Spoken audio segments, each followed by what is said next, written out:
قیامت کی تاریخ۔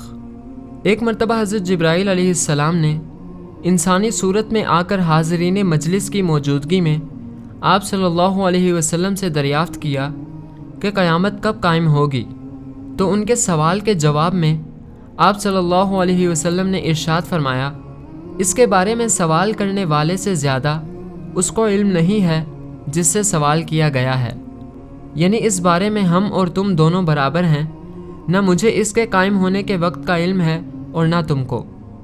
ایک مرتبہ جب لوگوں نے آپ صلی اللہ علیہ وسلم سے پوچھا کہ قیامت کب آئے گی، تو اللہ جل شانہ کی طرف سے حکم ہوا، آپ فرما دیجئے کہ اس کا علم صرف میرے رب ہی کے پاس ہے، اس کے وقت پر اس کو سوائے اللہ تعالیٰ کے کوئی ظاہر نہ کرے گا۔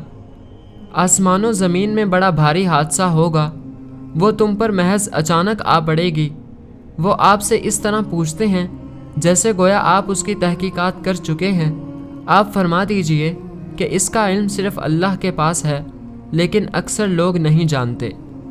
اللہ رب العزت ہی جانتے ہیں کہ قیامت کب آئے گی۔ قرآن شریف میں بتایا گیا ہے کہ قیامت اچانک آئے گی، باقی اس کی مقررہ تاریخ سے باخبر نہیں کیا گیا۔